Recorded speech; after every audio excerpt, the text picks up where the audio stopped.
নমস্কার সকলকে। Dream explore with ফ্লেভারে আপনাদের স্বাগত। আরও একটা শীতের দিন, আর এই শীতের দিন মানেই তো আমাদের মনে পড়ে বিয়েবাড়ির কথা। আর আজকে নিয়ে এসেছি সেরকমই বিয়েবাড়ির একটা রেসিপি। আর এই রেসিপিটা এই কারণেই নিয়ে এসেছি যে আমার মতন অনেকেই আছেন যারা এখনও বিয়ের বাড়ির নেমন্তন্ন পাননি। তো বাড়িতেই আপনারা খুব সহজে ঘরোয়া উপকরণ দিয়ে এই রেসিপিটা ট্রাই করবেন। চলুন তাহলে শুরু করা যাক শীতের সিজনের সেকেন্ড এপিসোড, চিকেন কাকলেট। প্রথমেই মিক্সিতে নিচ্ছি 250 গ্রাম চিকেন। এবার দেব এর মধ্যে কুচানো ধনেপাতা। এরপর ফ্লেভারের জন্য দিচ্ছি কুচানো পুদিনা পাতা। এরপর দিচ্ছি 2 ইঞ্চি মতন কুচনো আদা। এবার দিচ্ছি একটা গোটা রসুন। এবার দিয়ে দিলাম কুচিয়ে রাখা একটা গোটা পেঁয়াজ। এরপর দিচ্ছি 5-6টা কাঁচা লঙ্কা। আপনারা যতটা ঝাল খাবেন সেই মতন কাঁচা লঙ্কা নিয়ে নেবেন। এবার দিচ্ছি 1 চামচ কাসুরি মেথি। এরপর দিচ্ছি 1 চামচ ভাজা জোয়ান। আপনারা চাইলে এটা অ্যাভয়েডও করতে পারেন। এরপর দিচ্ছি একটা স্লাইস পাউরুটি, এটা বাইন্ডিংয়ের জন্য হেল্প করবে। সব শেষে দিচ্ছি 1 চামচ ভিনিগার। এর বদলে আপনারা 1 চামচ পাতিলেবু ইউজ করতে পারেন এবং সবকটা উপকরণ ভালো করে পেস্ট করে নেব। এই রকম ভালো করে পুরো মিশ্রণটাকে পেস্ট করে নিতে হবে। একটা বড় বোলে চিকেনের পেস্টটাকে নিয়ে নিয়েছি। এবার এর মধ্যে মিশিয়ে দিচ্ছি 1 চামচ গোলমরিচের গুঁড়ো। দিচ্ছি স্বাদ মতন নুন। দিচ্ছি 2 চামচ সাদা তেল। ফ্লেভারের জন্য দিচ্ছি লেমন জেস্ট। সবশেষে দিচ্ছি 2 চামচ ব্রেড ক্রাম। এবার সব উপকরণগুলো দেওয়ার পরে আমরা এই মিশ্রণটাকে ভালো করে মেখে নেব। এবং এই মিশ্রণটা মাখার সময় আপনারা খেয়াল করবেন যে পেস্টটা কতটা নরম হয়েছে। যদি মনে হয় একটু বেশি নরম হয়ে গেছে আরও খানিকটা ব্রেড ক্রাম মেশাতে পারেন, কিন্তু এটা অবশ্যই খেয়াল রাখবেন খুব বেশি যেন ব্রেড ক্রাম মেশানো না হয়, তাহলে পরে চিকেন কাকলেটটা খুব শক্ত হয়ে যাবে, খেতে একদমই ভালো লাগবে না। চিকেনের পেস্টটা রেডি হয়ে গেছে। রান্নার সেকেন্ড স্টেজে আমরা চলে এসেছি। তো আমরা একটা প্লেটের মধ্যে নিয়েছি ব্রেড ক্রাম, আর একটা বাটির মধ্যে নিয়েছি একটা ডিম। ডিমের মধ্যে দিচ্ছি 1/2 চামচ গোলমরিচ গুঁড়ো, দিচ্ছি 1/2 চামচ নুন।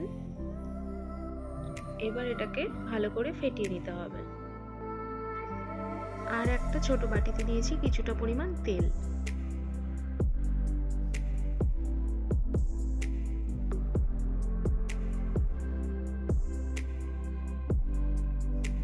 এবার আমরা চলে এসেছি রান্নার থার্ড স্টেজে।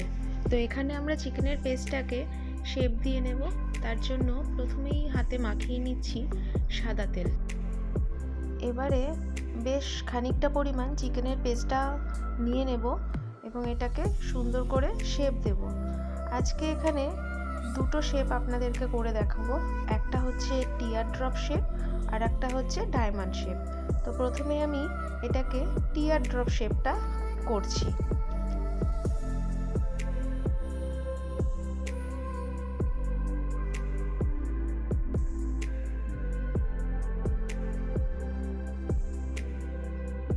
টিয়ার ড্রপ শেপটা রেডি হয়ে গেছে।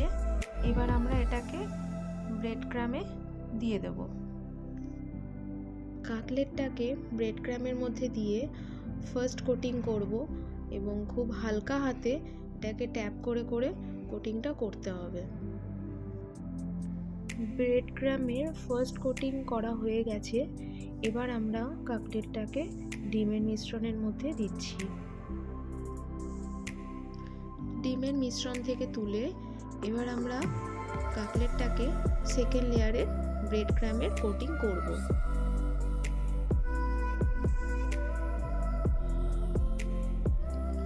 আবারও সেই হালকা হাতে ট্যাপ করে করে ব্রেড ক্রামের সেকেন্ড লেয়ার কোটিংটা করে নিচ্ছি। ব্রেড ক্রামের কোটিং করা হয়ে গেছে। এবার কাকলেটটাকে একটা প্লেটের মধ্যে ছুরির সাহায্যে সুন্দর করে টিয়ার ড্রপ শেপটা ফাইনালি করে নিচ্ছি। ঠিক একই রকমভাবে second shape diamond cut chicken কাটলেটটা রেডি করে নিয়েছি। দুটো শেপের কাটলেট পুরোপুরি রেডি হয়ে গেছে। এবার আমরা এটাকে 15 মিনিট ফ্রিজে রেখে দেবো সেট করার জন্য। আপনাদের সময় কম থাকলে পরে আপনারা এটা স্কিপও করতে পারেন। এবার ওভেনে কড়াই বসিয়ে দিয়েছি। ডিপ ফ্রাই করার জন্য একটু বেশি পরিমাণে তেল নিয়ে নিয়েছি এবং তেলটাকে প্রথমে ভালো করে গরম করে নিতে হবে। তেলটা বেশ ভালো করে গরম হয়ে গেছে। এবার আমরা ফ্লেমটাকে লো করে দেব আর একটা খুন্তির মধ্যে কাটলেটটাকে নিয়ে আস্তে করে তেলের মধ্যে ছেড়ে দেব। এই সময় ফ্লেমটাকে লো রাখতে হবে, কারণ চিকেনটা ভালো করে ভেতর থেকে তাহলে কুক হবে আর বাইরেটা ক্রিস্পি হবে। এই রকম সুন্দর গোল্ডেন ব্রাউন করে চিকেন কাটলেটগুলোকে ফ্রাই করে নেব। কাটলেটটা খুব সুন্দর গোল্ডেন ব্রাউন করে ভাজা হয়ে গেছে। চলুন তাহলে কাটলেট দুটোকে সার্ভ করি। আপনারা আজকে দেখলেন বিয়েবাড়ির চিকেন কাটলেট কত সহজে ঘরোয়া উপকরণ দিয়ে তৈরি হয়ে গেল। রেসিপিটা তো দেখতেই পেলেন, স্টেপ বাই স্টেপ আপনাদের সাথে শেয়ার করলাম। আপনারাও বাড়িতে ট্রাই করুন, কমেন্টে জানাবেন রেসিপিটা কেমন হয়েছে।